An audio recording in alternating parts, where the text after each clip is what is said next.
Welcome, SV family, to another live stream here on Sports Vibes TV. I'm your host, Quis, and I'm joined by our NBA analyst, Stephen Fox. Foxy, man, how's everything with you? All's good. Salute to you. Salute to the chat. Salute to the SV Nation. I hope all is well. Happy Sunday. Can't wait to talk about our Knicks. And ladies and gentlemen, Wednesday can't come quick enough. I can't wait. Yeah, man, good vibes. The Knicks had a phenomenal preseason, both on the court and off the court. So, Foxy, we got to start the show, and we have to shout out Julius Randle. They had a son, another child. Jace. Yep. Shout out to them, extending the Knicks family. So, I want to give a congratulations to them. Also, shout out to D Rose. He got engaged on the Knicks court as well to his now fiance, Elena Anderson.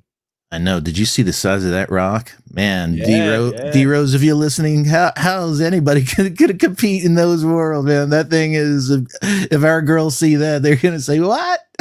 Yeah, he's putting us to shame. Yeah, that thing has to be a million or something, man. That thing was like knuckle to knuckle. So she's a lucky lady. Yeah, so Foxy, we've got a jam-packed show tonight. Going to talk about the Tibbs using the small ball lineup. We're going to talk about the preseason in its entirety, some of the things that we saw. And we're also going to get to some of the ancillary moves that the Knicks made. But Foxy, before I get into it, I want to make some shout outs to our guys in the chat, or girls, never know. Stephen G, salute. Camario Jarvis, he's saying greetings, SV Nation.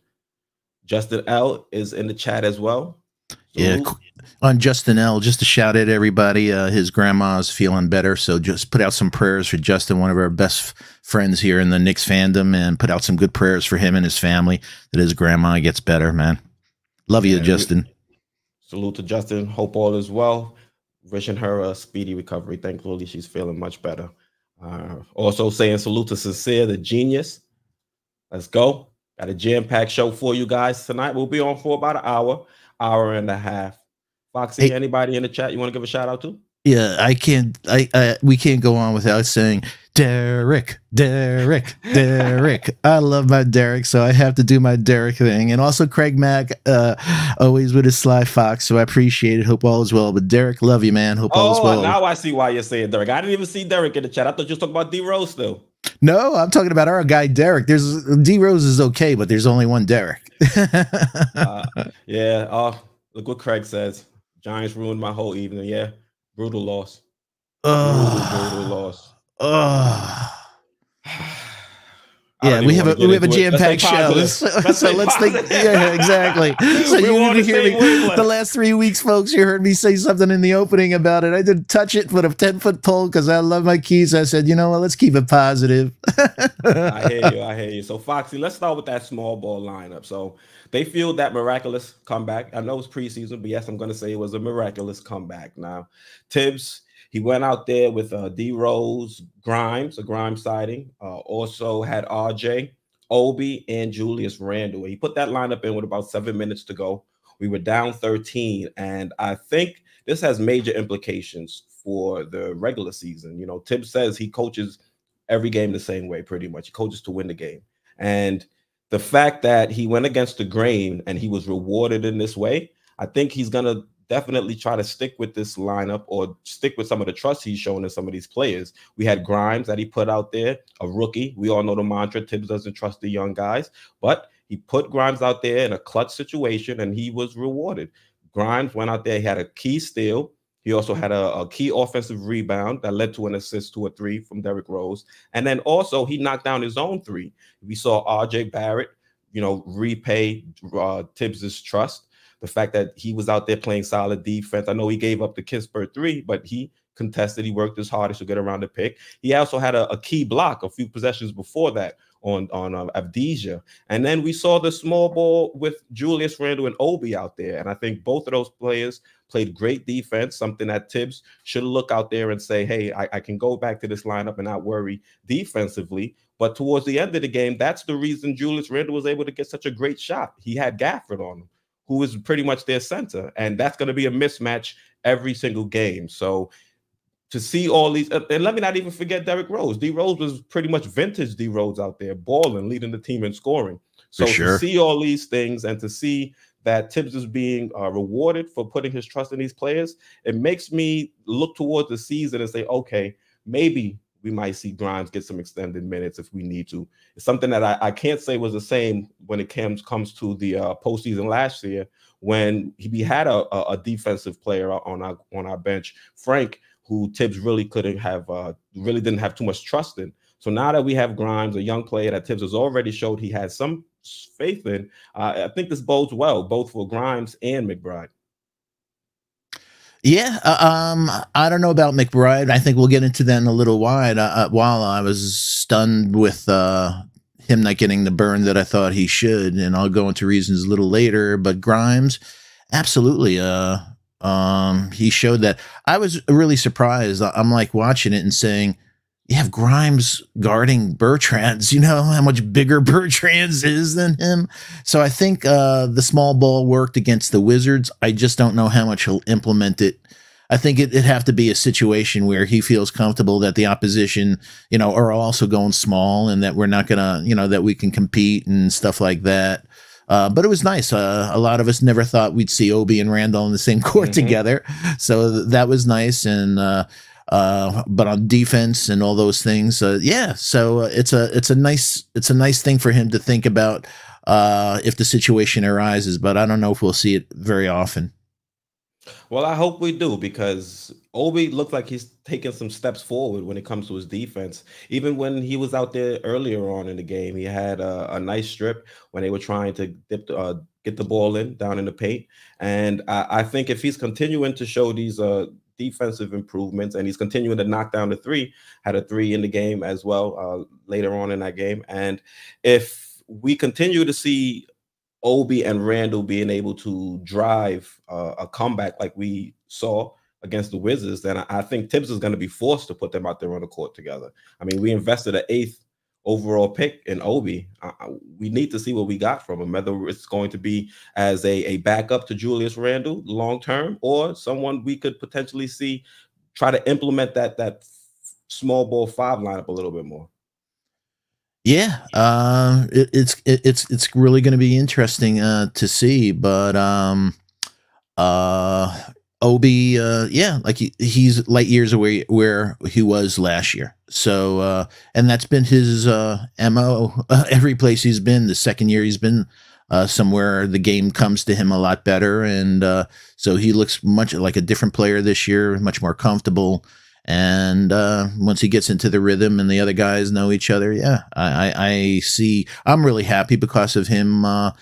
We don't want our best player being exhausted again. So Obi showing that he's viable, not just functional, but he could be productive, gives us not only leverage playing small ball, but giving minutes on the bench to Randle for him to get a breather and be fresh for the last parts of the game and stuff like that. So those 15 minutes, so 33 around them, hoping for Randle, and about 15 for Obi at the 4. And you know what we saw with Taj, the impact of him in the Pistons game, pick and pop. Who knows? Throwing Obi in a situation again that maybe that small ball, it could work there. Yeah, and another big thing from that game is the fact that we got Mitch back. Yeah. Oh. Yeah, finally getting Mitch back on the court. And Stephon Bondi dropped a little nugget on Twitter earlier. So it looks like Taj Gibson at some point today acknowledged that Mitch did have a little bit of a setback, which is something we've been saying here on the channel. It only would make sense that there was some kind of setback that would make him go from practicing on the court with Kenny Payne in Vegas to now working back slowly to get back into game shape, or not get back into game shape, but getting back into contact. Yeah. Yeah. So hopefully that's all in the rearview mirror, and that he'll stay healthy. He'll be managed properly. And folks, was he a beautiful sight to behold? I missed you, Mitch. 6 offensive rebounds right out of the bat, man. Right going there. Like you said, his timing and conditioning weren't there, but he was still impactful. So a healthy Mitch is not only going to determine this season, but it could also determine him being a part of our future. And a healthy Mitch could really give us, like we talked about, a great young nucleus. Mitch, RJ, Randle, Obi, Quick, Deuce, Grimes. That's a real nice young team, man. Yeah, nice young core. And I think he had about what, 6 offensive rebounds in the He game. he did have 6 And offensive and rebounds. I dropped a little video right before announcing the news, and that's one area I said that Mitch was definitely going to help us was offensive rebounding because He's the elite. team, yeah, the team was not great in the preseason when it comes to offensive rebound towards the lower half of the league. And with Mitch now in the paint being that presence, I expect our offensive rebounding numbers to jump more so to being middle of the pack as opposed to being down towards the bottom. So I like what I saw from Mitch. He's definitely going to have to work on his condition, and he's also going to have to get in. He's going to have to get used to moving around with the additional weight too. You can definitely see that out there on the court. But you see him hustling. He's diving for balls. He's got me nervous. But you know, you can't knock the hustle. Can't knock the hustle, like you said. He has to get used to. I'm not used to seeing Mitch get his shot blocked. Yeah. But that's part of the conditioning, and that's part of lugging around 30 extra pounds. But it'll come together. And like I said, just take it nice and slow. Lord, please take care of our Mitch. And I think we're going to have a wonderful season. Yeah, you can definitely see he didn't have his typical bounce. Yeah, exactly. Yeah, so hopefully we'll see it return once he's able to get back into game shape. But you know, the fact that he was out there is just something we can applaud, especially with the news that Nerlens Noel may not be available or will not be available to start the season. Yeah, it started off as a knee, and then it said more of a hammy, and we know how dicey hammies can be. So I guess Jericho Sims is going to be getting some time, and obviously Taj. So I'm looking forward to it. And like I said to you, Taj 21-point game against the Pistons was eye-opening, not because Taj did it, but it just shows us what a stretch 5 could do for our offense. The spacing and that our opponents actually have to defend our center, our 5 changes everything. So we saw that with the small ball lineup. We saw that with the small ball lineup. Exactly. So I love those things. So there's so many things that I can't wait when we get into just the review of the overall the preseason, but there were so many eye-opening things that happened that, wow, there's a whole lot for us in the SV Nation and Knick fandom to be excited about. Yeah, and well, I mean, one thing that hasn't changed, Mitch gets the ball, 10 feet from the rim. He's still not looking to shoot. Yeah, that's one thing I noticed didn't change. There was one time he got the 3-point. He was alone at 3-pointer. He came out and then he had the ball. I'm like, oh boy, is he going to put it up? And I'm like, nah, I'm talking about Mitch here. But you know what? What I was just saying about Taj, I'm hoping that it's contagious, that he gets 5-10 quality minutes. And now with Nerlens out, the thing that drove me crazy, he has his eye-opening 21-point game. He's doing pick and pops from the elbow. He's doing all of these things. He doesn't take the shot the game after. Doesn't take a shot the game after. So how do you go from having this 21-point performance, Taj, and you're doing that to not even attempting a shot in the last game? So it was like, come on, we got to build on that. But I'm hoping that he does build on that. So Mitch and Nerlens, when he gets back, like, yo, I got to get in on that. So like we said, Mitch can hit those shots. It just has to take them. And even if he doesn't, just take them. So I'm hoping the Taj will put pressure, like, this old dude is doing it, I could do it too. Yeah, I'm not upset that Taj goes from 21 points to not taking too many shots the next game. I really don't want to see Taj. I don't want to see Taj as a featured piece on this offense. If he gets hit, that's fine, but I'm not complaining about it. But it changes everything in spacing. So that's the exciting thing for us, whether you said small ball or having that. So, boy, that'd be nice for us to have that package. But I'll take Mitch just like he is. Just be healthy, and I'll be the happiest guy. Mitch, just stay as you are. Welcome back, my friend. Yeah. So, Foxy, let's get into, I guess it would be considered the overall theme, I think, for this preseason. I think it was the ball movement and the three-point shooting. How did you feel so far about the way the team was able to move the rock, how we were able to get good looks? I mean, I know Evan Fournier really hasn't hit the ground running to start the season, but we've seen Kemba be able to knock down the three with a hand in his face. Also seen RJ have him, his jump shot looks very silky smooth this season. I'm excited to see what he'll be able to do. And I think the biggest theme, like I said to start, was ball movement and three-pointers. So do you think I'm off, or do you think there was something else? Nah, the ball movement and spacing was just something that we didn't see, and we saw, Elfrid Payton was a pace vampire, a spacing vampire. The thing with Kemba and Fournier, I think it's going to take about 10 games for them to get their rhythm, get their game going, know the guys that they're playing with. So even at this stage, the ball movement and spacing was incredible. The increased pace changes the identity of this team dramatically. We averaged 94 shots per game over the 4 games, which, that would have led the league last year. Milwaukee and Memphis led the league with about 92 shots per game. So us having 94 shots, that's up from 86.5. So if that's part of, that's not, those 4 games, that changes everything. And then, like you touched on, the increased 3-point mix, that is absolutely a game changer. We averaged 41 threes in the 4 games, and that's up from 30. Utah led the league last year with 43 per game. So this gives us a whole new flavor as an offense, and that we talked about, and there was other things. Hey, we averaged almost 84% from the foul line over the 4 games. We shot 78.4% last year. Foul shooting, as we know, is really important. Just ask Ben Simmons. So having a really good foul shooting team, we only averaged 11 turnovers per game, which is down from 12.9. And, Kemba had 4.7, an assist to a turnover ratio of 4.7. Rose was 5.5. Quis was 4.0, and Burks was 3.0.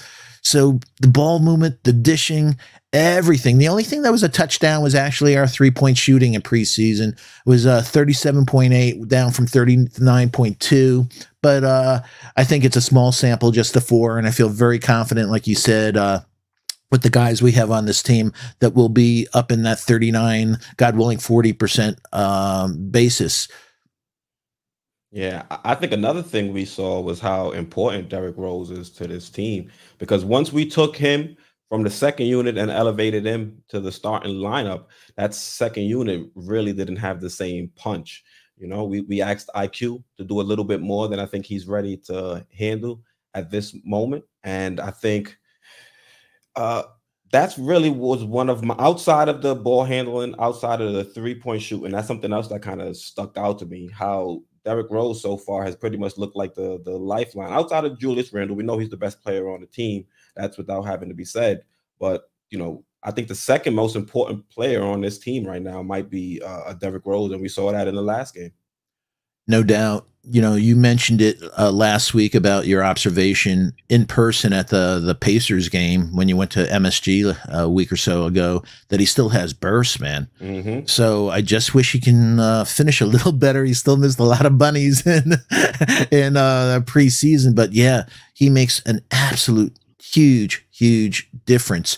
But just keeping on the positive side, like you said, Randle, when it's such a luxury as a Knicks fan.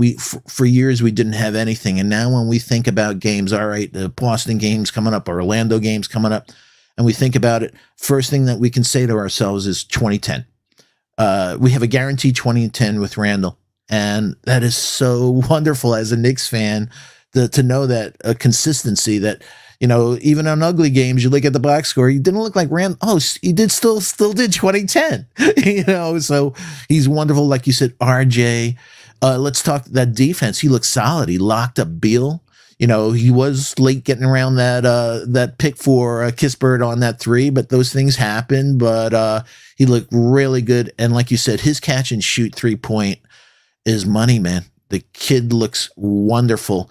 So I look at, I just said Julius is 20 points per game. I look at RJ as 18, and if that kid could finish, a young man can finish a little better. He missed about 10 gimmies in preseason, so if he could just make 1 per game, he could be a 20-point scorer. And then you just touched on, Kemba and D Rose. I absolutely think between the two of them that that's a 30 points per game.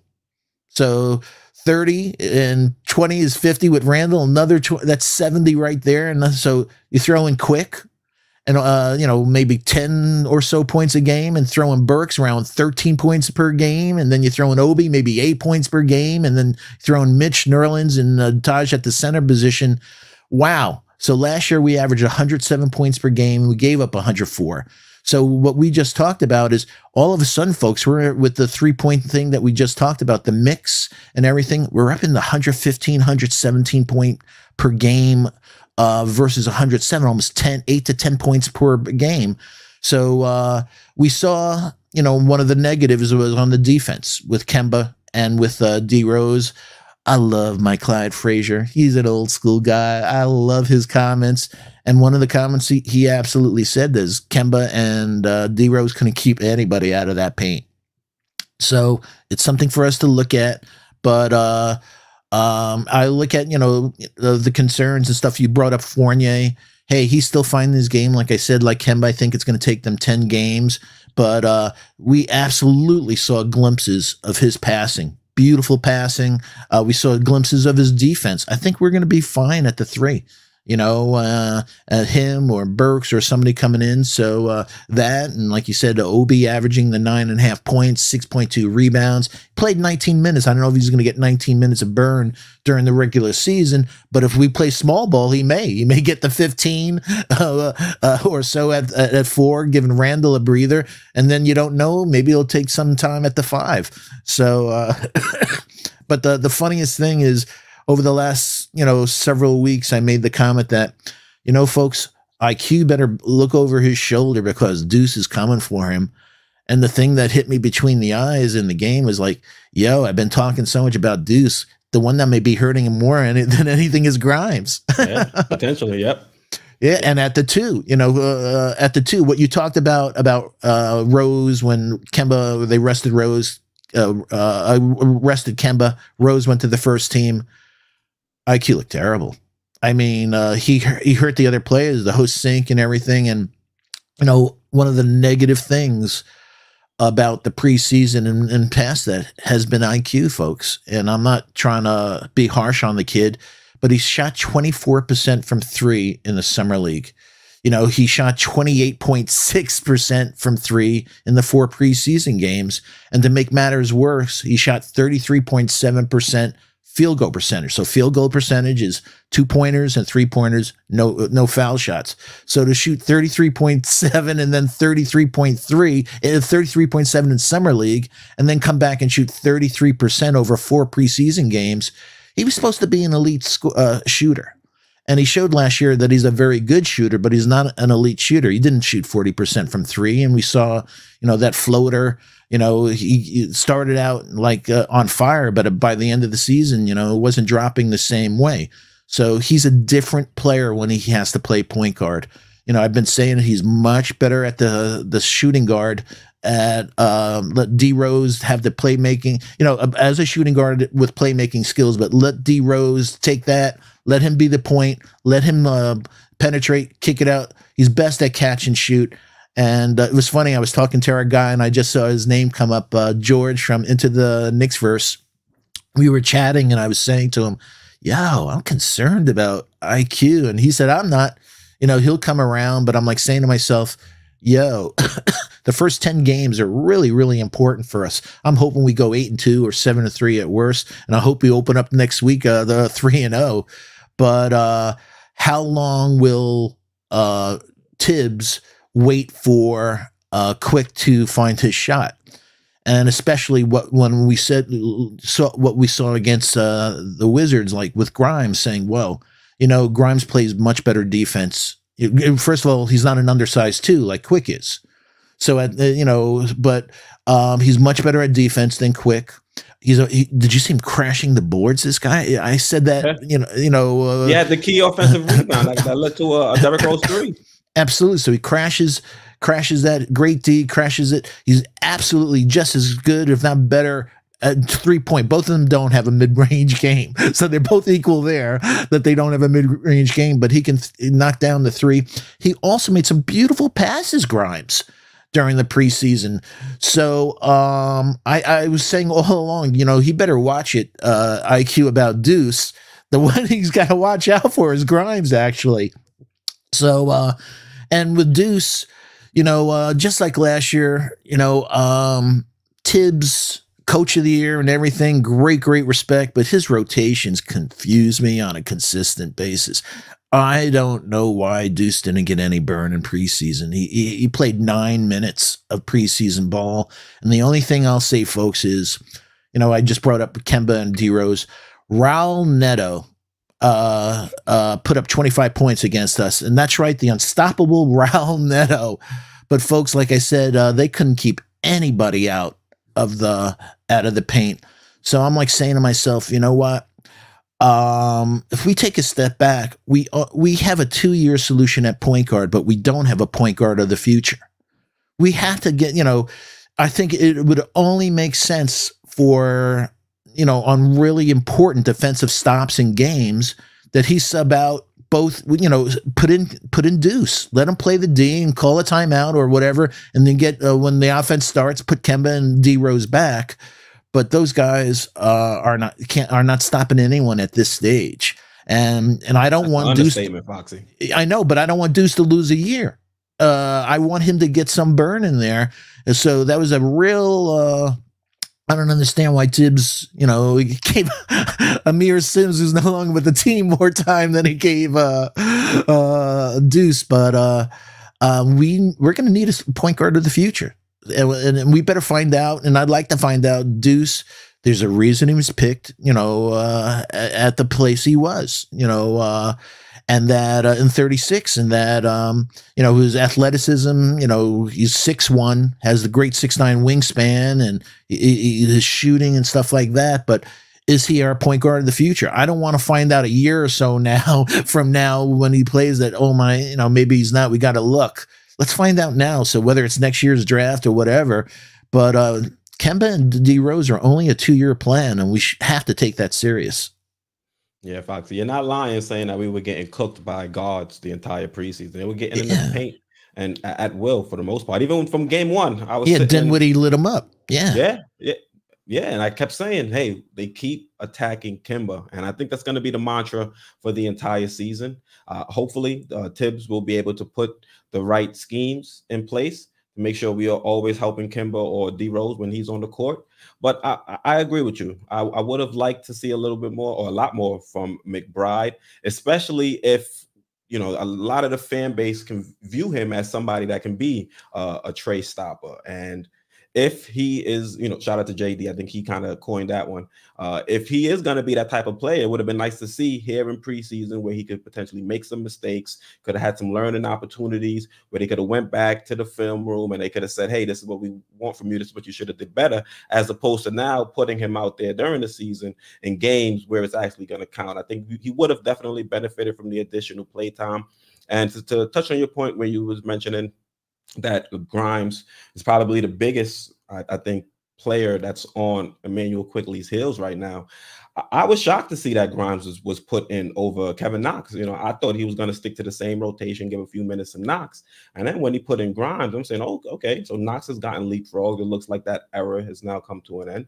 And Grimes definitely helped give us some more defensive intensity, because that was towards the first, second quarter where we were kind of getting the Wizards were building up a lead against us. And I think if Grimes is going to be that type of player that has the defensive edge that we need, I think it was a good look for Tibbs to kind of break up the rotation and put him in. Now, Emmanuel Quickley, he's coming to preseason. I definitely see a step up in terms of his defensive intensity out there on the court. But if he's going to continue to shoot like this, that's going to be troublesome, because that's his bread and butter. You know exactly. I mean? He's only on the court because he's supposed to be a good shooter. And if he's not shooting, he's not going to be there because of his playmaking. And even his defense is better than it was, but it's still nowhere near a player like Grimes' defense would be. And also the physicality that Grimes has. He may have got stronger, but he's still not stronger than Grimes at this point in time, and screwing up. And like we talked about, crashing the boards and all those other things. he still has issues where he leaves his feet. He made a play that everyone jumped for joy where he did one of his floaters from the foul line, but it turned out to be a pass to Mitch for a dunk. Yeah. And that was only because of Harrell didn't take the right move, that if he took a step back, he left his feet, went up in the air, he was in nowhere land, and because of the defensive mistake, he was able to put the ball. But if there wasn't a defensive mistake, he would have put up a bad shot. So he's always leaving his feet. So those are the things that we're going to find out. The first 10 games, I see Kemba and Fournier coming into their own, getting into the groove. But if he doesn't get out of this slump in the 10 games after, what he did in summer league and now what he did in preseason, I think he may have issues because Tibbs not going to wait around, especially with the competition we have in the Eastern Conference.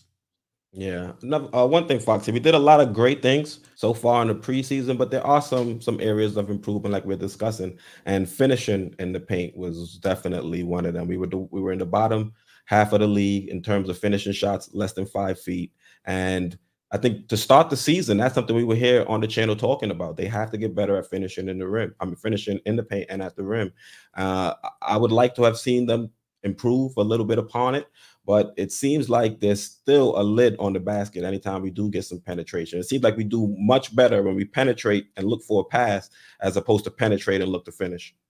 I know it could drive you crazy. Like I said, D Rose was probably the biggest culprit of not finishing, even though he had a huge game. The last game, what was it, 29 points, something like that, 28 points. 28 points. Yeah, 28 points. So, but he could have probably had so many more, but he's missed a lot. And RJ, we've talked about it, that whether it's the angle he takes and stuff like that, we just need to finish better. And hopefully, whether still don't have game legs and stuff like that, that'll come together. But you brought up, Kevin Knox, and I just saw our friend Gregory Lee just say Knox is just a trade piece.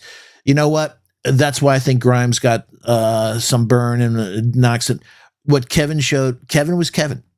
I think Kevin had one basket, and it was a layup in the second half during preseason. So everybody, we had a Knox sighting. He lit up in the first half, 12 points and everything else, and then disappeared and went to sleep in the second half. And every game, in preseason, he went to sleep. So he's just going to be on that bench. And like our good friend Gregory just said, I think he's just going to be in a package because of his $5 million, whether to make money's work or something like that. But it's just Kevin just showed Kevin was Kevin, and he's consistently Kevin, and it's aggravating, man. And for those who don't know Kevin, that means he's able to knock down the three, but he has zero awareness out there on the court, pretty much. Yeah. Funny, that was a perfect segue. Talk about zero awareness, Jericho Sims. I know he grabbed 13 rebounds. I know he's a 58 pick, and he has great athleticism and great hops and, good versatility to switch. But he instinctually, the thing that people have to realize, he's only 6 months younger than Mitch. He came out as a senior. So he had 4 years versus, some of the kids like Isaiah Jackson and stuff that came out after 1 year at 19 or so. He's 22, he's only 6 months younger than, so his game should have a little more maturity to it. And my gut's just telling me that he's in a situation now, Tibbs, but I don't know if Tibbs would be crazy about Jericho Sims. I know he banged his head up on his forehead on a rim, but, we saw Daniel Gafford. Daniel Gafford was a second-round pick, folks. 38 is a lot different than 58. That's 20 places. But his shot blocking, Sims didn't show any shot blocking. And like you said, he just doesn't feel like he has a feel for the game. And the thing that really hit me was there was one shot where he was taken out and he was sitting on the bench and he had a mask on. And I think he was sitting next to Burks. I forget who he was talking to. And the person was talking to him. And there's an old saying, the eyes are the window into the soul. And he's just, the guy's talking to him and he's just so timid.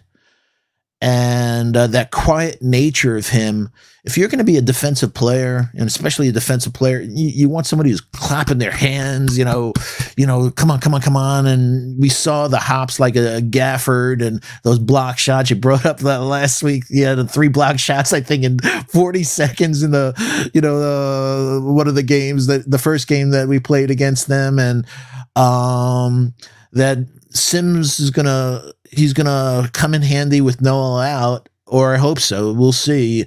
But the G League, he demonstrated why he was picked 58th. Man, he just doesn't have instincts on that floor, man. And that's not something that, if you're 22 years old, already, went to a university that's known for making centers, Texas, that if you haven't, have a feel for a game at this stage, hey, everybody's going to come in as a rookie. You're going to miss rotations. But you should still see something. And he's a big guy. So yeah, he's going to get rebounds out there, but he is everything that we talked about. He's a big project. Yeah, he's definitely a project. Luckily, we have him on a 2-way contract, so they'll send him to the Westchester Knicks, work with him there, see if we can, find a diamond in the rough. But one thing, there's the article out where Derrick Rose is trying to work with him being an introvert. We actually saw where him being quiet was to the detriment of the team. There was a play, I think it was off a free throw, missed shot, and Obi and Sims both going for the ball. If Sims was a little bit more vocal, he could have called for it. Unfortunately, nobody called for it. They fought for the rebound, and it ended up going back. And then they stare at each other for a second, like, oops. Yeah, like somebody should have called for the ball. It's not just Sims' fault. Obi should have said something as well. But being that defensive anchor, being that the big man, you should have called for it and made sure there shouldn't have been an issue for some. It's funny when thinking about that play, because it's so visual about them not communicating and that happening. Mm-hmm. There was an interview that D Rose gave this week talking about his advice to the young guys. Don't look on the sideline, man. Just raise your hand that you know that you made a mistake, bro. But do not look at Tibbs. It's over if you do that, man. Yeah, just listening to Tibbs yell at people, I'm like, ooh, I would not want to be on that guy's bad side. For sure. Because for the most part, you can hear everything that guy is saying on the broadcast. Yeah, and that's now with people in the stands. Yeah, exactly. But Foxy, at least it was a great showing for our team. There are some negatives that we have to work on, but for the most part, it was positive. We can nitpick, but at 4-0, really, it's just 4-0. But that's, like you said, it's nitpicking. The ball movement, the depth of this team, man. It's it's a deep team. That second team, wow.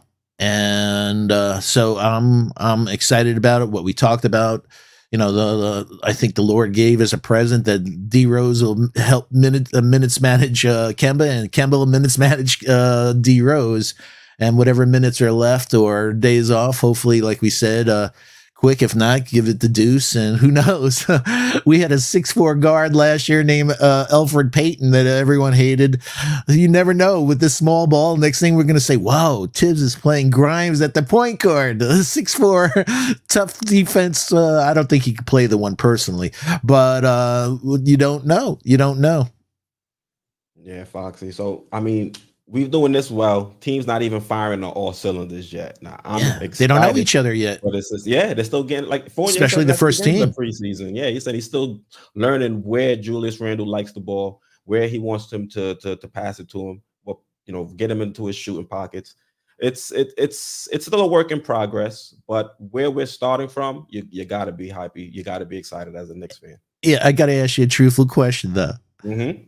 The last possession where Julius put it in, when Julius got the ball and and all of a sudden you realize Julius is going ISO, did anything cross your mind like, why the hell isn't Kemba in? Why isn't D Rose? Why isn't he trying to be the closer here? Why are we going back to, because I'm watching, I'm like, why are we doing this with Randle? I can't believe it.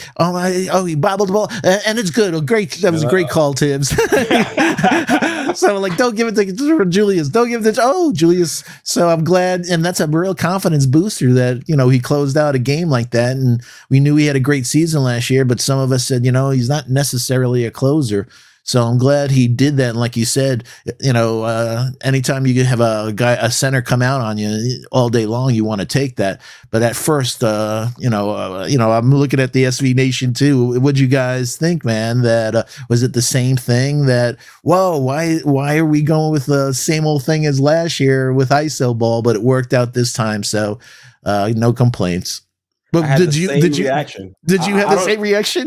I had the same reaction, but I had it twice. I can't remember if it was the game against the Wizards or if it was the game against the Pistons, where it was the same ISO situation, but it was to end half. And Julius Randle missed the shot, and I'm sitting in the house watching the game, and is that one of his corner threes that he put up that he missed? It wasn't a corner three, but it was in that area because he always looks like he's going to be going out of bounds, and he puts it up just as he puts up the shot. Yeah. And I'm sitting there thinking, I'm like, we have all these weapons, we spend all this money, we got to be able to get a better shot than just a Randle ISO situation, Randle ISO look, but it worked to win the game. Hopefully. Yeah, but I was like, no, great shot.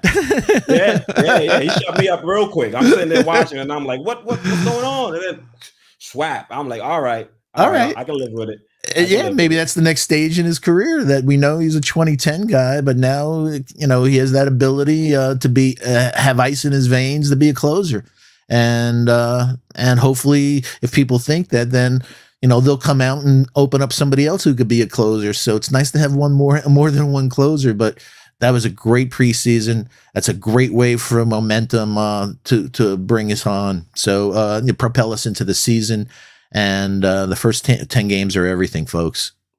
And it raises a pretty interesting question, because what lineup does Tibbs close games with moving forward? You can expect, I would assume Derrick Rose was going to close. I thought Kimber might have been that option, but it seems like he's still having to warm up, get used to being back there out there on the court. Yeah. So you would assume Rose, you would assume Randle. It looks like RJ is going to be out there for defensive purposes, at least for the least part. If he's going to be able to step up into a legitimate clutch shooter, that might be the next step in his development. And I want to see who the next two spots are going to be. Who's going to be the big? And who's going to be the three? Well, yeah, there was a real kumbaya moment at the beginning of training camp with Kemba and Rose, D-Rose saying Kemba's the starter and everything. So everyone's, wow, they get along. But they didn't talk about who's finishing. Who's going to be finishing the game. So D-Rose like, yeah, you can start, but bro, I'm going to be finishing this game. So it's and that's what you want, that type of competition. So I think obviously RJ is going to be in there, and we know Randall's going to be in there, and Mitch is going to be in there. So hey, he likes Kemba, but D-Rose is his boy, Tibbs. So it'll be hard for him not to do that, and also D-Rose, they're both not the best defensive players, but D-Rose has more, recovery speed and still is a bigger guy than Kemba on the defensive front, man. So, and I think it'll be either Fournier or Burks. If Fournier, we spent a lot of money for him, so I'd be shocked if he's not in there. But if he's not, I'm not worried about Burks, though. Burks is clutch. Yeah, it still blew my mind that he was closing the game with Grimes. Couldn't believe it. I had to pinch myself. Yeah, I know, but it just said, this is definitely preseason, man. So, but hey, that's what's great about it, Foxy. Is just preseason, so the game technically doesn't count, but it does. So the fact that Grimes is able to put that kind of performance, he didn't have the greatest performance, but he was there when it mattered most. And I think that's going to give Tibbs the impetus to look down the bench and say, hey, Grimes, I need you in this spot. Let's see what you can do. Cool. Want to do a little shout out to our family? Yeah. Let's get into the chat, see what's going on. Yeah. Hey, quick shout out to Hadouken. Hey, Duke. Hope all is well, folks. He has his own channel. I know he's trying to get in between classes and stuff like that, but do me a favor, please check out Hadouken. Really good guy. Nick Gay. Nick, hope all is well. Duras, always fantastic. Thank you for your support. Josh, aka Uncle Fulio, again, one of the legends of the Knick fandom. Check out his show, the Controversy. Shout out. Yep, shout out to Sim NBK, the NBK family. Yeah, I think Sim was out at the event the other day. Shout out to them. Yeah, I think he was at the park or for the kickoff and stuff like that. So, yep, yeah, shout out to him. Lex the Destroyer, big task at hand. Some of the best mods in the world. Thank you so much. Sergeant Knicks, aka G-Man for life, really one of the nice guys around. Good guy. Please check out his show, The Pod Couple with Cornerstone Kev. Hopefully, Cornerstone Kev has made a miraculous recovery. He's back to himself. Shout out to Freezy and Miss Mocha. Hope everyone's well. But thank you so much. Yo, Project Nerd HQ, our guy, Hector. Hector, my favorite socialist in the world. Hardwell.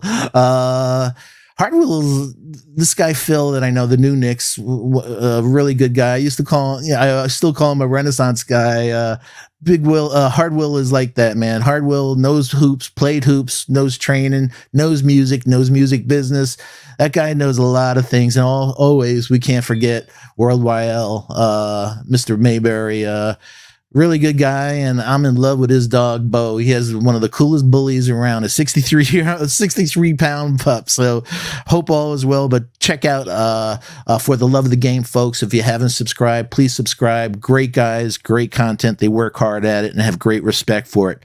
White Falcon 44, yo, trade Fournier, Burks, and Noel for Ben, starting drumming back up. Oh, we're starting already. We're already going for it. Anyone worried about Fournier Hadouken?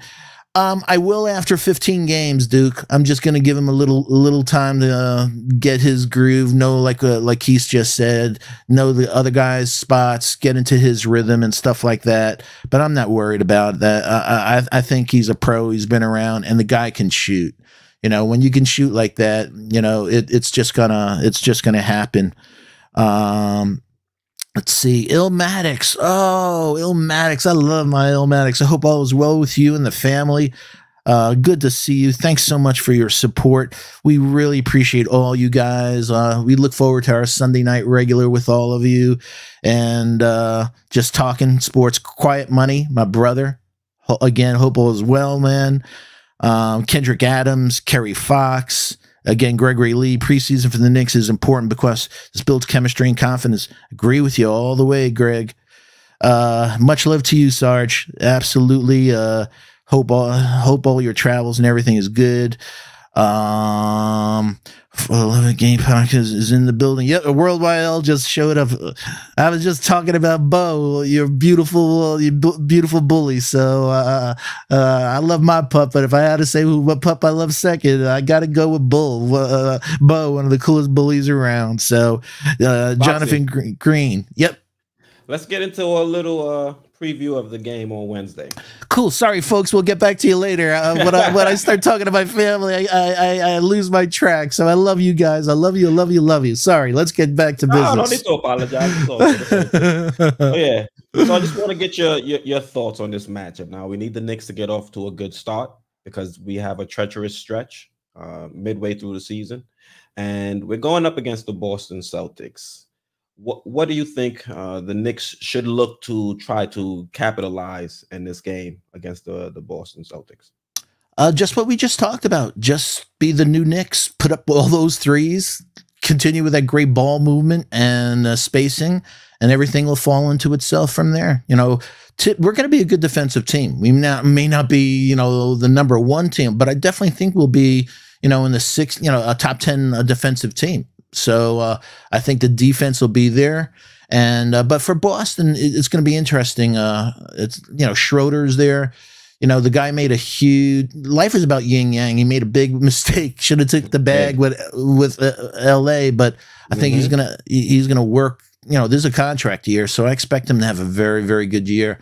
So at the one with him and a Smart.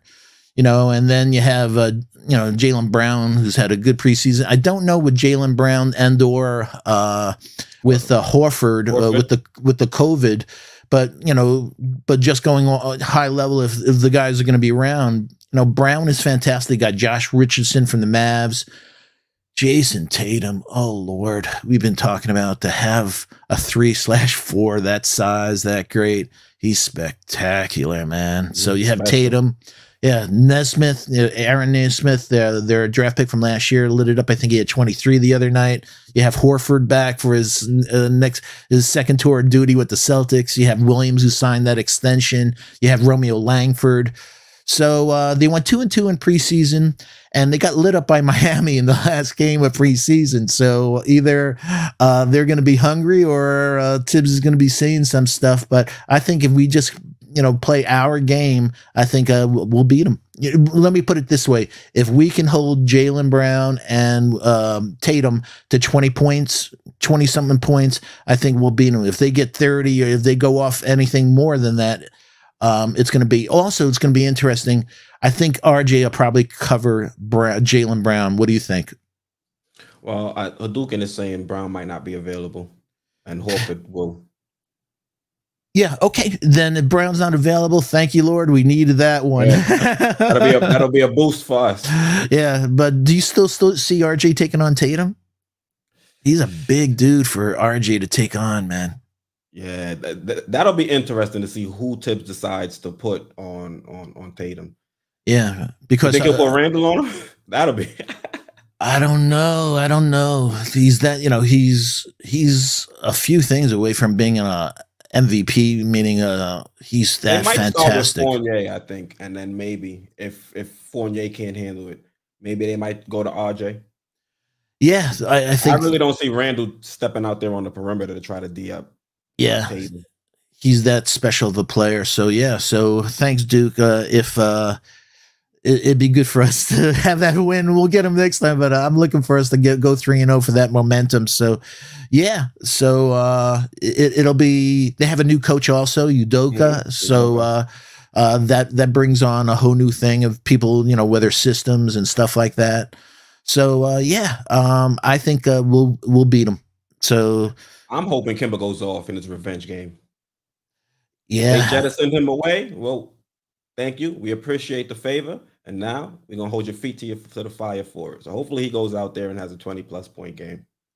It's music to my ears. Yeah, and I love when that happens. And he's, I'm a Bronx boy. He's a Bronx boy. So we know how Bronx boys are. We like to come back and like, yo, man. So I'm hoping Kemba has a big game. Hey, the energy of him playing at home when it counts for the first time, hearing that, there's nothing like MSG. When you literally feel that energy. Literally, it's like, oh my God. So yeah, I hope we light them up, man. Come out, and like I said, I want us to be physical this year. Play physical. Got 6 fouls, make them count. No soft fouls. No. I might do a pre-game stream for the show because I'm definitely not going to be able to do anything post-game. I'll be in attendance and I'm going to be screaming like hell. I might not have any voice. I barely had any voice after the preseason game. Yeah, and probably a couple of shots here or there. So I'd actually like to see after a few the screaming and the shots. I think you'll be sounding, yeah, what's happening? Yeah, the game was good. Yeah, man. But it'll be exciting. I hope that we're able to transfer some of this preseason success right into the regular season, because like I said, like we were talking about earlier, there's only a few things we really need to shore up, but for the most part, there's nothing that sticks out to me and said, other than the point guards playing defense.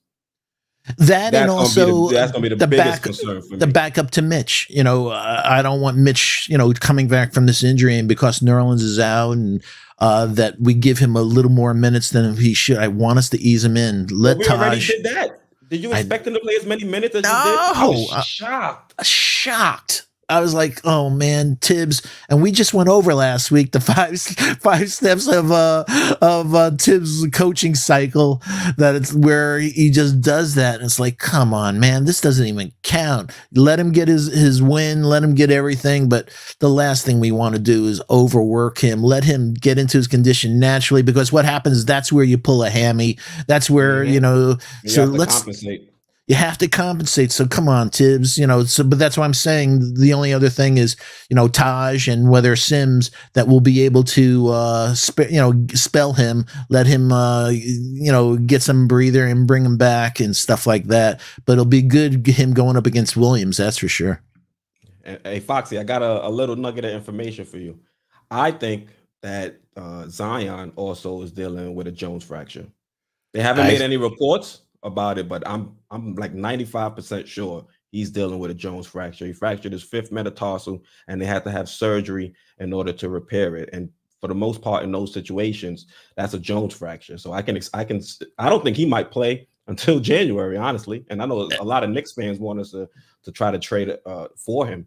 Yeah, not only that, but I think you're 100% right, and you have the all the great insight you have from your experience. But folks, it's even worse because we're talking about 280 pounds and up, depending on how many burgers he ate for dinner that night. That's a lot more stress coming down on his foot, especially because there's a violence to his explosion. Yeah. So as hard and fast as he goes up is how hard and fast he comes down. And so those joints on that foot, like you said, that metatarsal bone and that ankle and those knees and those hips, this is his second he's been in the league. He's had stints on the, being out and can't shoot. He's unstoppable in the paint, but can't shoot. So he's really one-dimensional. And a guy that gets injured a lot. So he's great for marketing, but I don't know long-term if you want a 280-pound guy that probably be 300 pounds once his DNA kicks in a couple of years, for your future, man. Yeah. Did you see the deal that Mikal Bridges just signed? Not only Bridges, did you see all the players all the extensions of the players after Kevin Knox was selected?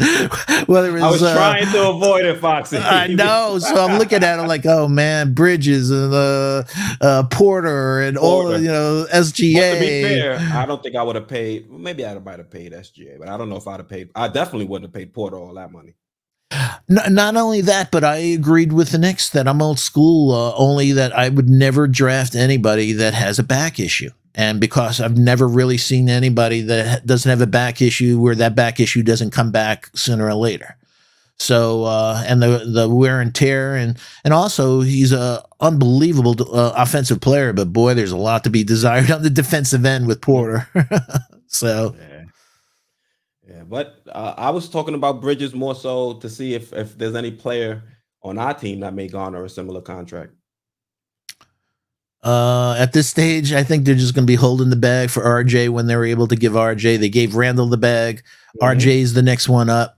And, we'll see with Mitch. I think if Mitch can make it through the year, that we'll negotiate. And, even if he doesn't have an offensive game, if he just plays our defensive anchor and shows that and he's able to carry the weight that he's put on, I'd love Mitch to be here for a long time, but it's all going to be predicated on whether he can stay healthy. And if he does, then we have 3 bags, one for Mitch. Randle got the big one. RJ is going to get a big one.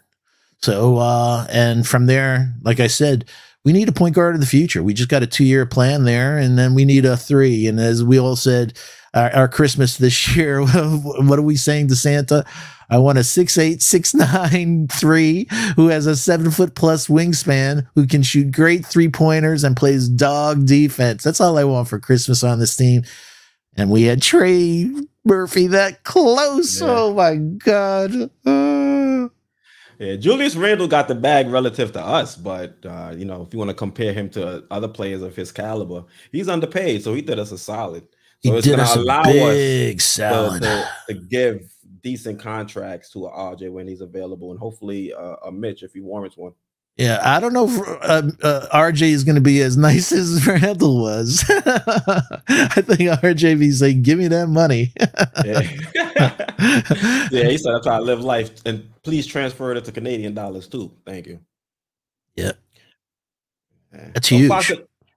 Let's get into the Sports Vibes TV lounge portion of the live stream where we get into the chat, answer your guys' questions, chop it up with you guys.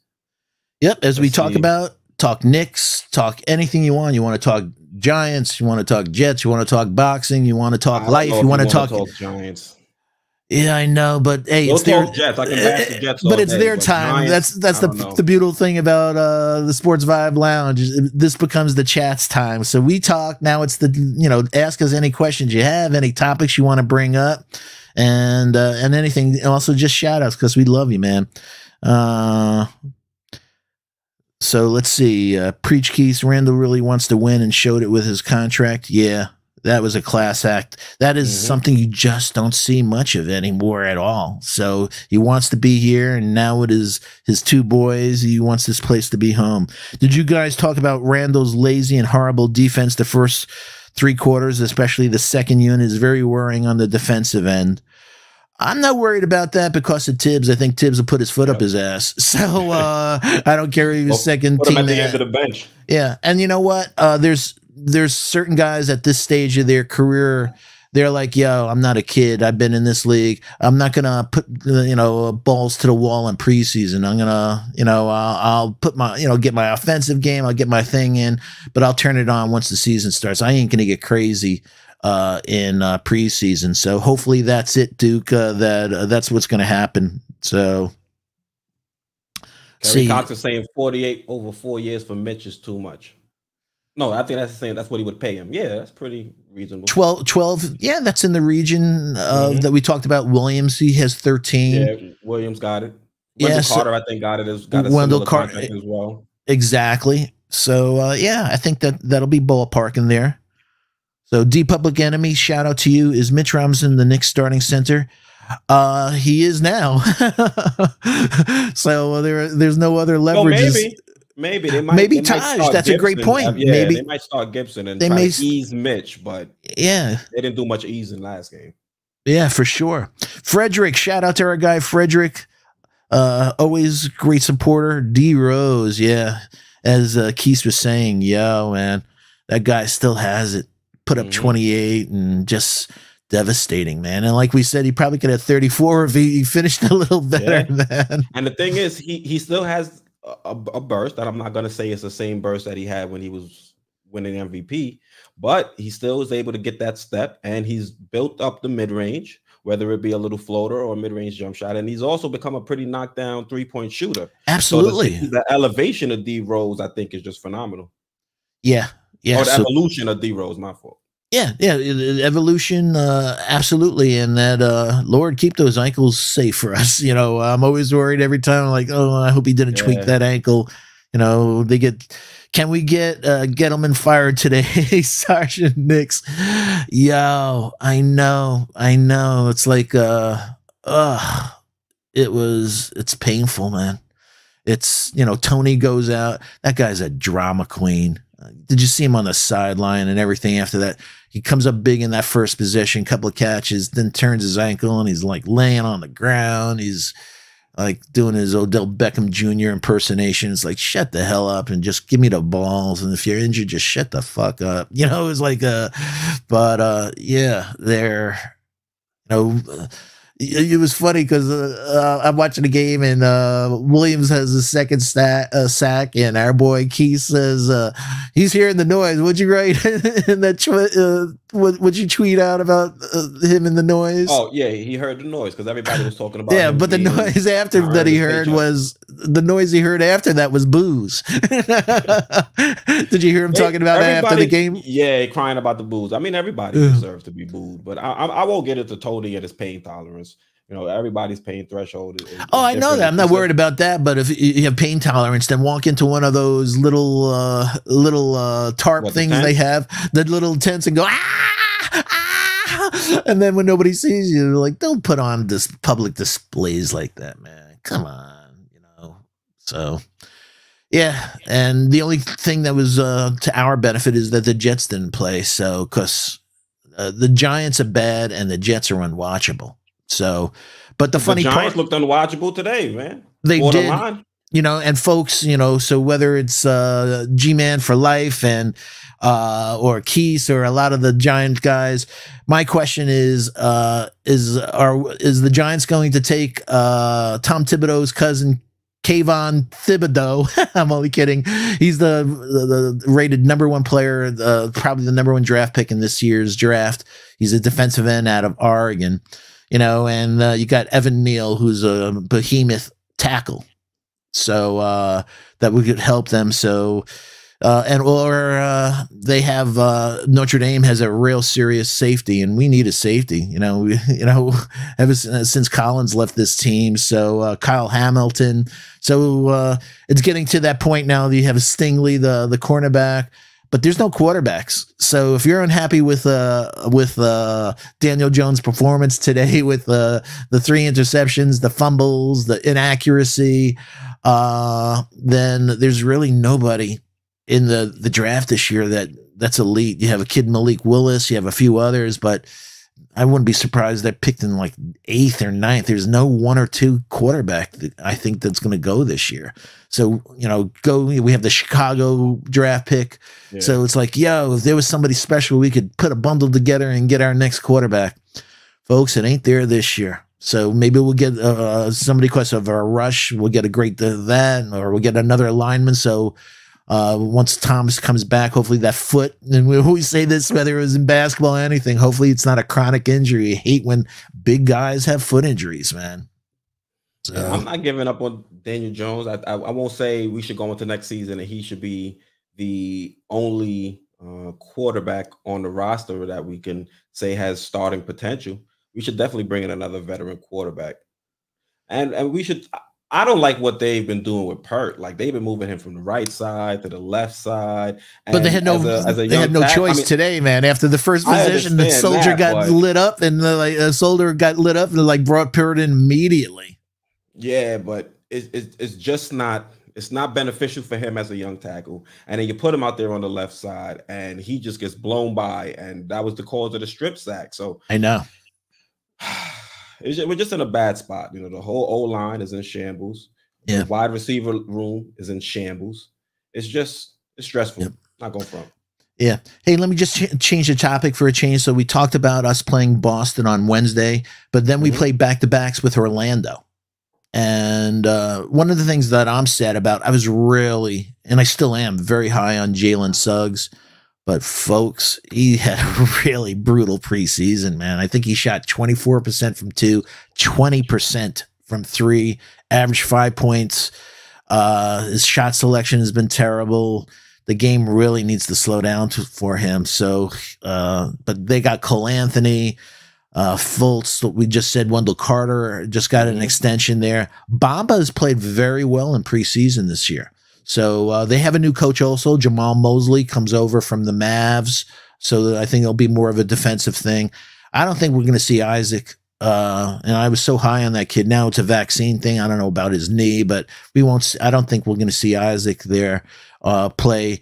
We have the perennial Nick Killer, Terrence Ross still there. And now we have the Wagner brothers, Franz and Mo. Yeah. So I'm not real. I think we could be, hopefully, and more than hopefully, we should beat them twice. We should absolutely beat them twice. So worst case scenario, be 2-1, but I'm hoping that we're going to be 3-0. And we got gym rats. So when they touch down in Orlando, I'm not too worried about them going out and enjoying themselves a little too much. Yeah, for sure. Always an issue. Not for us, but for some teams.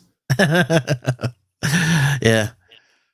I don't know. Duke agrees with you. He says Bamba has been looking good so far.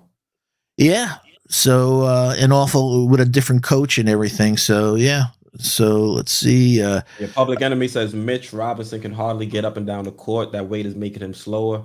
He didn't jump a lot like he did. I won't say you're wrong. I'm just hoping that has more to do with condition. And I said the same thing because I'm saying, Jesus, man. I'm like, so what Keith just said, I'm like, he was lumbering out there. I hope it's the conditioning, but you know what? It doesn't look like he has the same hops. But I hope it's the conditioning. But like even his dunks were like rim grazers, and I'm like, not only that, but we said in all the years before that, how many times did you ever see him get a shot blocked? Mm-hmm. And so it's like, yeah. So, but the impact that he had, RJ made a block on Gafford, but he had to thank Mitch because Kuzma had the ball there, and Mitch intimidated him, and then when he had the open look in the paint. Yeah, gave it up to Gafford, and then RJ blocked it. So those are the things that we say. Some things don't show up in the box score, but Mitch made that play, and even though RJ got credit for the block, it was Mitch who intimidated Kuzma and put RJ to be able to recover and come up for that block on the backside. Yeah, he didn't. Mitch, his presence out there on the court was definitely felt. Yeah, one of the things that did bother me though was Obi couldn't post up Denny. There was a play where he got the ball against Denny, And this happened against Satoransky last year. Against that right hand hook shot, right in the paint.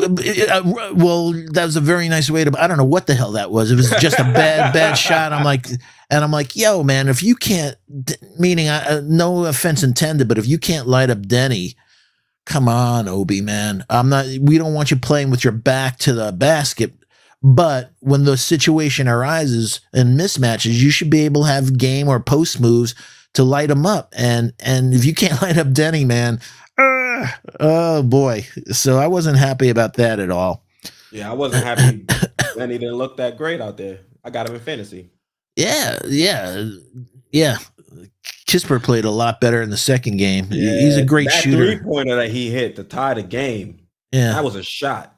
That was a great shot coming around that curl on that thing, and absolutely. So he's great. So that's why, what I said earlier about Fournier, when you are elite shooters, you'll go through a little thing, but sooner or later that's going to come back. And Kispert is a phenomenal shooter, man. So and we talked about, they're a funny team, man. They have 45, almost 50 points depending on the game in the backcourt between Dinwiddie and Beal. Hachimura, we didn't see. He's out for personal reason. He's a good ball player. Then he tested positive too when he came back. Yeah, you got Pope. I got him in fantasy too. Yeah, Pope's a very good player, and then Thomas Bryant we didn't see. You had Gafford, Kispert that we said. So I'm glad, but hey, Ron Cowan, shout out real quick to Ron. Always, we love hanging out, and thank you so much for your support. But Mitch hasn't played in 7 months. I think. With his hops is the lack of physical conditioning should be fine. Ron, we hope we're lighting candles along with you that we felt the same way. Like, please let it be conditioning. Please, let's not be the extra 30 or, because they talk about 60 pounds over 2 years. So that's why I'm saying, hopefully it's just 30 pounds. He put on 30 2 years ago and now he put on 30 last year. So, hopefully Cox is saying that's why the Knicks picked up some Manic. So let's get into some ancillary news. Some roster trimming that the Knicks went through. We waived Bacon. Selden making the 15-man team. Lucas Samanik, the guy that got cut pretty much from the Spurs because he didn't hustle out I was about to say I was stunned that they picked him up because after what we experienced with Kevin Knox. Do we want any player that has a long history of motor issues? Motor issues, yep. That's his biggest concern. So this guy has a history, he has the physical attributes, so does Knox. You can't teach motor. If either you have it or you don't. So what's he going to go to the G League and find a motor coach? No. So it's a pickup, but it's the same thing as like, oh, we signed Miles Powell. We waived Miles Powell. We signed Brandon Knight. We waived Brandon Knight. All that's procedural just to get people onto the Westchester Knicks. Yeah, I know. Yeah. But I like what Samanik can bring. I've watched a few highlights from him. Me too. Check out Rich Holtzman on Twitter. He has a pretty great breakdown on him. And he has a lot of, like you said, a lot of tools that you can see, all right, that can fit with this team. Like he can knock down the three. He can create off the dribble. He was pretty good finishing around the rim. I think he finished at 72% in the paint and around the rim. So there are a lot of things to like. He also played pretty phenomenal defense too against Julius Randle when we played the Spurs. So there's a lot to like. It's going to come down to, like you said, his motor. Is he going to hustle out there? And for Knicks fans, the first thing we see when we look him up is that play of him not giving effort. And as New Yorkers, we're not really, let me not speak for all New Yorkers, but me as a New Yorker, I'm not really going to stand for players out there not hustling. If you don't have the God-given talent, that's understandable, but not putting the effort, I can't really, Yeah, but you're not hustling for Pop? Yeah, right. So meaning they're one of the well-known development things like that. So if you're not taking advantage of San Antonio's development team and also playing for a legendary coach and have the motor to say, I'm going to run through a wall for a Pop. If you have motor issues with San Antonio, then what the hell are we going to do? I'm not going front. I think a lot of these international prospects are more Rose-driven moves.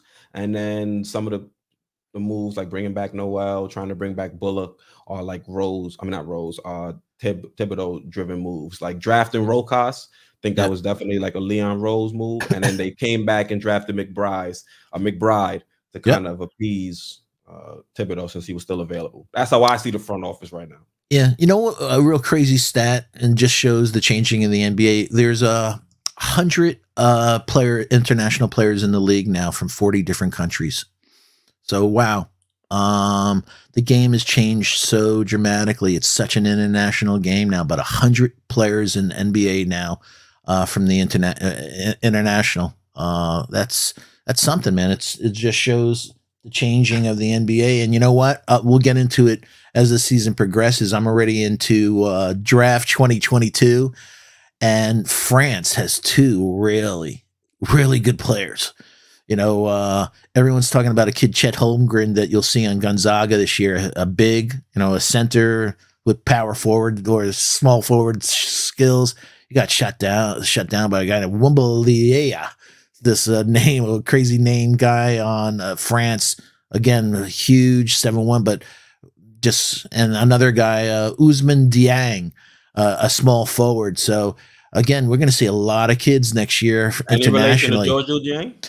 I don't know that. I thought the same thing. I got to do more. I don't think so, but I'll do more research into that. But I was watching his game and stuff. Smooth.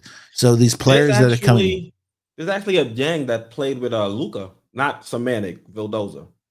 We got a whole bunch of Lucas running around now, getting thrown off. I know there's been a thing of Lucas. So yeah, so the player you're discussing, he might have played with a Luka at some point. There is one that plays for Baskonia at the moment. Yeah, these guys both. Baskonia. Yeah, I always get the pronunciation wrong. Foxy, I think this one might have been driven from some of the things you were saying. Big Task, shout out to him. Mod for the channel, salute.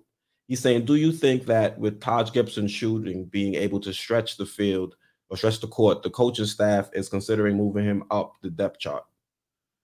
I think they're considering moving up because of Noel's fragility. So, there's a reality at his age. He's in great shape. We talked about his footwork, a couple of the plays he made in preseason. That 5, maybe 10 minutes, I think he could do quality. I don't think we want to put him in a situation more than that. But if we can get him playing that stretch 5 and letting other guys cook because of the spacing it provides, and that's motivating, man. That's why I'm saying hopefully it's contagious. Mitch, take a shot from the elbow, man. Especially in preseason. But also, if you look at Gibson, they weren't swooshes. They were bouncing around the rim, and they went in, a lot of them. Bang, bang, and went in. Bang, bang, and went in. It wasn't like pure swoosh.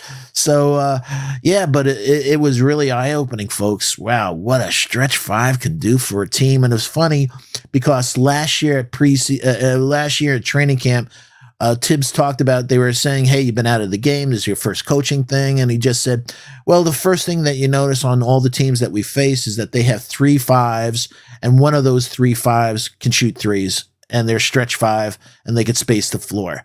So I'm saying that's why the draft, whether it was Sandro out of Seton Hall, Luca Garza, others, there's somebody that's going to be able to stretch the floor a little.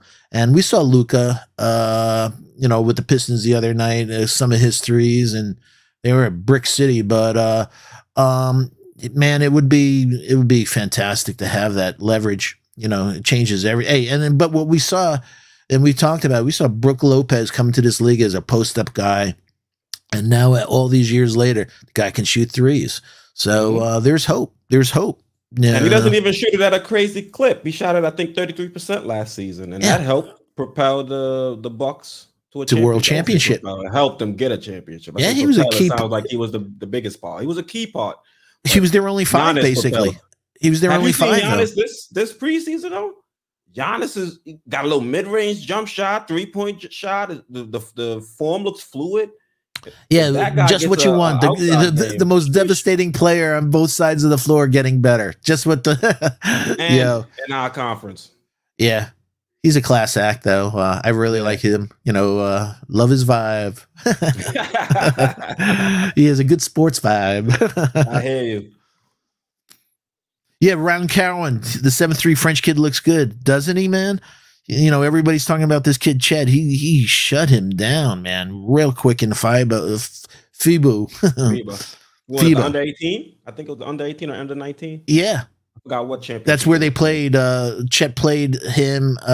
That's where, you know, in the FIBA tournament, one of the kids that I talked about a couple of weeks ago for Canada was Khalib Houston, who'll be playing for Michigan this year. He's this year's Trey Murphy. So there's a lot of exciting. There's a monster, Damian Collins, you know, at Kentucky. There's going to be a lot of, but I don't really see a lot of point guards. So there's a kid out of Tennessee, but he's 6'1", you know, so we'll see. But I'm already getting into it, folks. So hopefully we're going to have a terrible draft choice this year. That just means we had a great season. That means that's 25. So Grimes hasn't played. He hasn't played a minute yet. So he's looking at preseason. We're hoping we got a solid contributor. So even if we have a phenomenal season and we have a later draft pick, we can still find some gems. Hey, like we talked about. That's why I'm going to have Foxy on to discuss it, and we can see who those gems will be. So regardless of draft position, we'll have you. We'll hold you guys down here on Sports TV and make sure you're aware throughout the draft process. Cal Lowry, like we said, is 27, and you know Van Vliet wasn't drafted at all, and guys like Norman Powell were 46. So you know you can absolutely get quality, man. Foxy, I want to shout out Quiet Money for the $4.99 super chat. Thank you. Appreciate you, Quiet Money. One of the OG supporters, one of the OG subscribers, been around with the channel for a while. So thank you for the super chat. He's saying, gotta remember that it was only 4 games in the preseason, and Tibbs is a preparation freak that wants to see certain things on the court. That's true. Yeah, it's a lab. If he doesn't see it, he's not shy about yanking you. Yeah, it's a laboratory for him that he's able to get, you know, like we said, the small ball and putting you know, different things just to see how it work out, because it doesn't count. So yeah. And like you said, Quiet Money, he's special, man. He's always been a really, really great supporter where, you know, since I met him. Both in live streams and in edit videos. So salute to you, Quiet Money. Yeah, good dude. Yeah, DeCoulis, the potential is there, though, Foxy. I agree with you, DeCoulis. The potential is absolutely there, but potential and production is 2 different things. You know, in business, when people used to say to me, that person has potential, I always used to say, you know what potential means? They haven't done shit. So we want them, but the potential's there. Hopefully it'll come to fruition and be productive, though. You also smash that like button. We got 169 in chat, so do me a solid, help support the channel, smash that like button. That way more Knicks fans can see what we're doing here on Sports Vibes TV. All your support is greatly appreciated.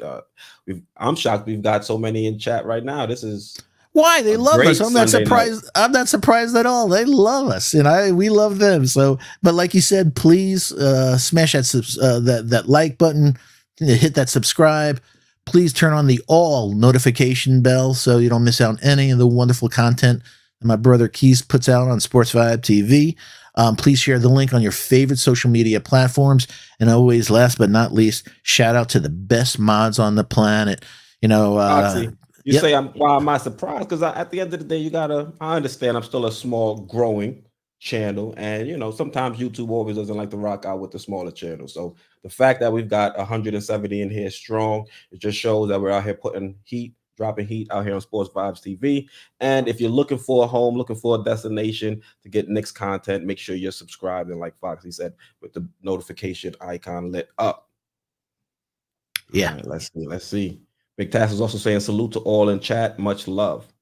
Yo, my old friend, Mr. Rocket. Yo, I hope all is well. Grimes' defense is going to get him minutes. He plays good defense. It's been showcased.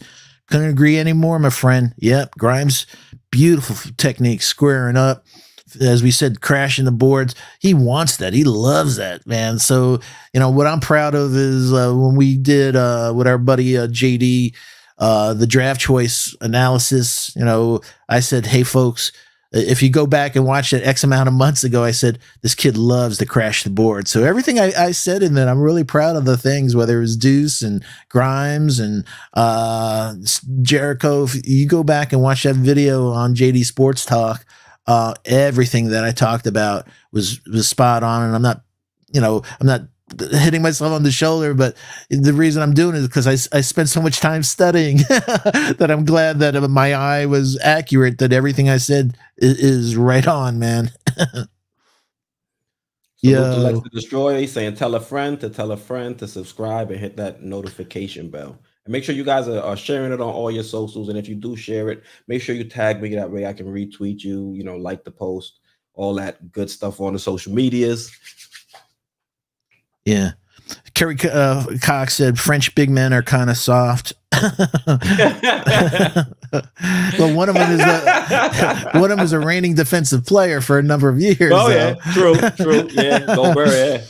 So there was a one Frank something, I forgot his last name, that was kind of I don't remember where he's playing. But yeah. Once a Knick, always a Knick. Knick's going to be the top 2 team in the East. Your mouth to God's ears. Once a Knick, always your mouth to God's ears. I hope, but I don't think it's likely. Yeah. So, I think our plateau would probably be like our ceiling would probably be top 4, and we would be 4. Yeah. Heck Breezer says Mitch like 270 or something. It was 250 to 260 last time. Where's the 60 pounds in 2 years coming from? This is the 4th season anyway. Heck, basically what they're saying is that he was like 223 and now he's 283. So over those number of years, that's a 60-pound difference. So that's where that number came from. Hard Will, my good guy, Hard Will, or as I like to call him, Will. Tibbs has a great team defensive strategy. Mitch plays a major part in that. Word. And all we have to do is watch us get killed in the pick and roll when he wasn't there against Atlanta last year with Capella. So absolutely, like I said, not only this season, but the future of this franchise. If Mitch can stay, I'd love Mitch to be part of this team going forward. But it's all, and this is a contract year, so I'm just hoping not only does he stay healthy, but what we said about Tibbs, please ease him back into it, man. And like you said, I have no problem us experimenting and having Randle at the 5. Randle, his last year in LA, played 55% at the 4, the power forward, and 45% at the center. So I have no problem us experimenting, but let's have Mitch all ready for us at the second half of the year going into the playoffs. Let's not, throw him to the wolves so early on. Foxy Dan Marrero, a shout out to you. Chopped it up for you on Facebook. He's saying Quis Foxy, I think 54 and 28. What do you think? I've been consistent. I've been coming in at 47. So, and I do that also because I'm crazy. I'm a big superstition. 4 and 7 is 11 with my lucky number. But yeah, 47. 47, I think is. I want us to come in with. I want us to make the playoffs, but I want us to make the playoffs and have something left in our legs. So I'd rather, like I said last week, I'd rather us come in as a 6th seed or so, be fresh, than come in as a 4th seed and we have nothing left in the tank. So. I think we're going to win 48. Yeah, my guy Duke is coming in at 48. So, the Duke and I are always tight, man. So I said 47, he said 48. Our brother JD having probably the hottest burger in the world today, the JD 50 burger. So, which is gaining traction all over the world. So it's probably, it's irresistible. Anything that JD does is pretty much irresistible. So, yeah. 5 or 6 seed. That's where I'm thinking. Same thing, Duke. I'm thinking that's where we're going to go in. Kerry Cox saying 48 to 52. Yep. So from 48 to JD Berger levels. Sarge, 52 wins. I love this positivity. Yep. So it's all going to be on the minutes management, folks, whether it's Kemba and D Rose, whether it's Mitch, whether it's Randle and RJ.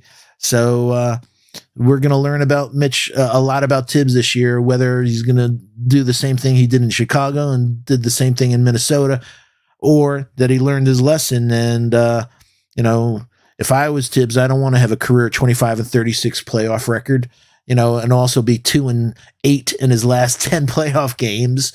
So yeah, make some changes, have some fresh guys, and go. My boy Illmatic 48, Soulfinger. I call him San Diego Smooth, man. I love my soul finger. Hope all is well with you and the family. Hope your daughter's doing well. He coaches his daughter. So, hi, soul finger. My guy. Just put a poll in the chat. How many wins will the Knicks have this season? I think I put 42 to 46, 47 to 49, or 50 burger or more. Yo. Boy, that 50 burger must be delicious. Everybody wants a bite out of it. Derek is asking, did you guys read Quiet Money Super Chat? Yeah, we definitely made sure we gave Quiet Money his shout out.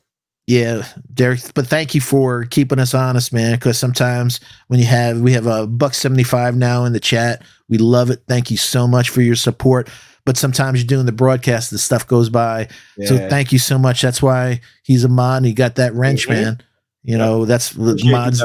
Yeah, we appreciate you and everybody else. It helps us so much that we can focus on, talking and stuff like that. But some of the other things in the background, we need you guys in the worst way. Brandon Guess, I started to root for the Kevin Knox redemption arc. Do you all think Grimes showing the other night put the nail in the coffin for his chances to stay in New York? That's a great question, because the reality is that they're two different players. One's a 6'4" guy and one's a, he's 6'4" Grimes. So we saw Grimes, even though it was Bertrand's, but we saw him in summer league. He doesn't really like a lot of length. So you don't want Grimes going up against big threes. And so he's a lot bigger, Knox.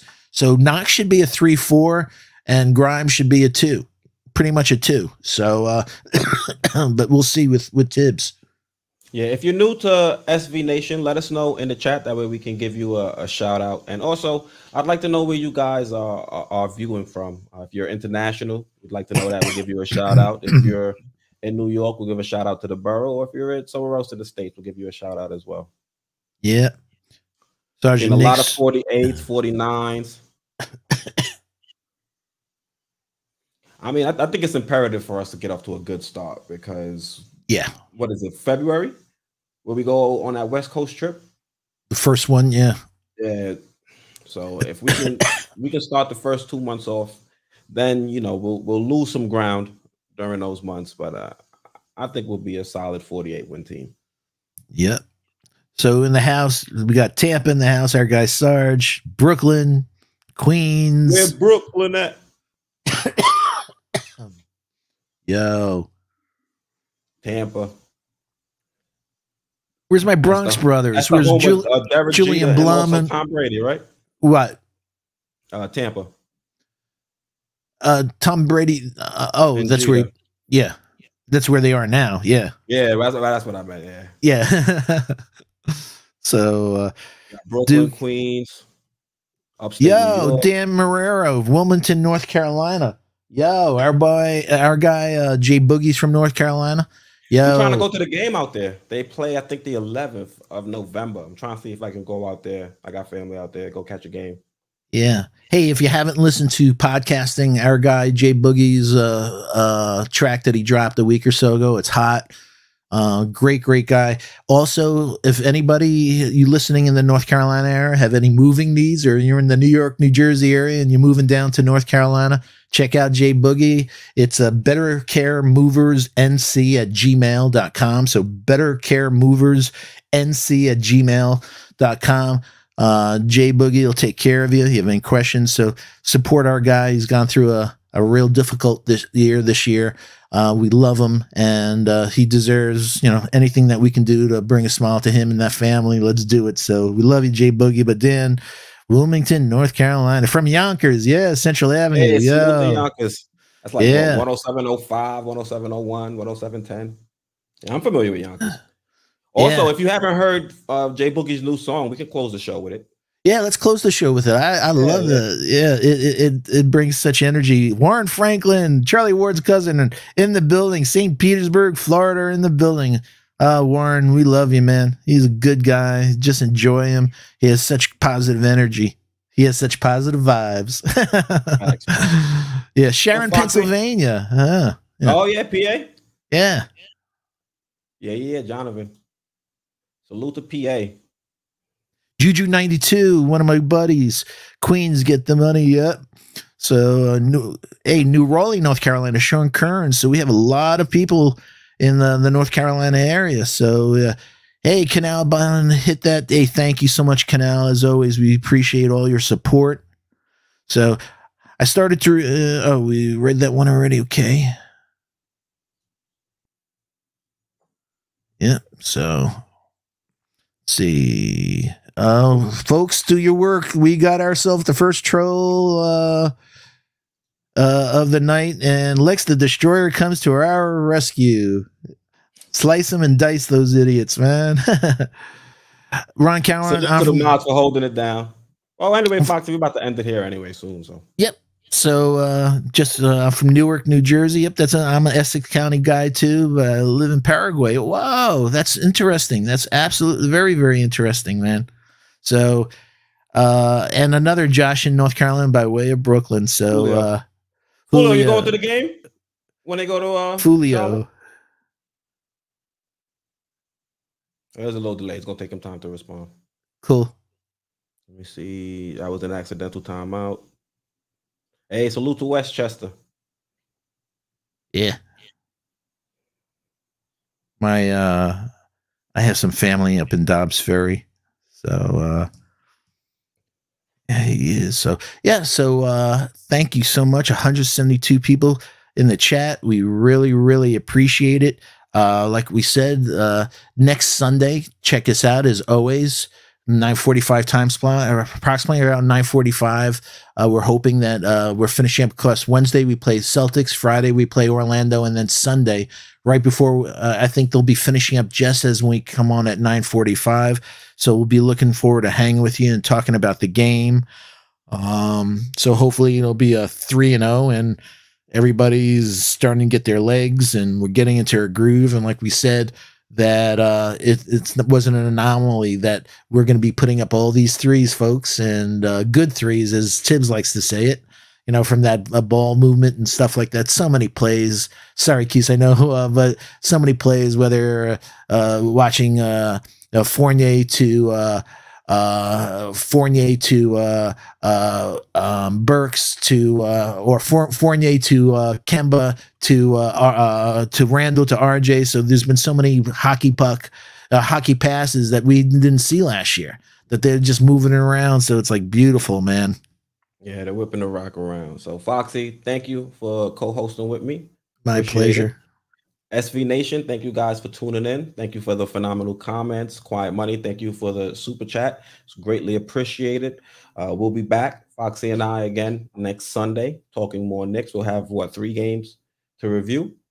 Yep. So make sure you guys have that on your calendar and you're tuned in. Once again, I'm Key. Oh, before I sign off, Mr. Rocket is saying J Bookie podcast song. That's going to be the song that plays as soon as we sign off. So once again, I'm Keith, joined by my guy, Stephen Fox. Love you guys. Sports Vibes TV, and we're out. Love you, SV Nation.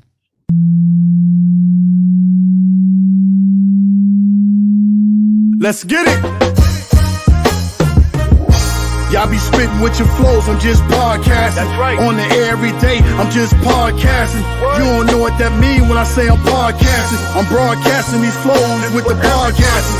Every day of my life, I'm just podcasting. Right. Share my dreams with you, mean I'm podcasting. What? You can see my vision through the podcasting. Yeah. But don't forget J Boogie when I'm broadcasting. What? I'm podcasting, What? he podcasting. What? I've been spitting this venom since Karate Flicks. When Mr. Sims was sharing nothing but the Knicks. I guess you know by now, I seen some tough years. Now I know the reason why Freezy got them blowing tears. Closest thing to the Reverend means I'm the deacon. Call up G-Mo just so he can talk to Legion. I'm squeezing, get my young ones to overstand. Some more advice, Ron Cleveland, Mr. Man. I guess y'all know I'm just podcasting, right?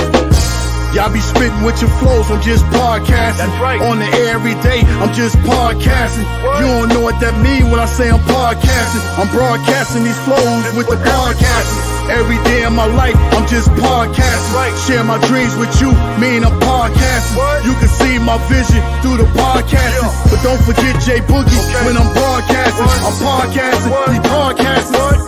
I know some haters and doubters, they wanna take the shine. Call up JL, he said, do it in a nick of time. I feel you young when the car drive, they wanna ride. If you ain't Quis, we don't share the same sports vibe. We different, in other words, we ain't alike. My young head, Hadouken, he a nick at night. No sleeping, we YouTubing through the daylight. That's what it is when you live inside that Nick life. That Nick life, that Nick life. Y'all be spitting with your flows, I'm just podcasting. That's right. On the air every day, I'm just podcasting. What? You don't know what that mean when I say I'm podcasting. I'm broadcasting these flows with the podcasting.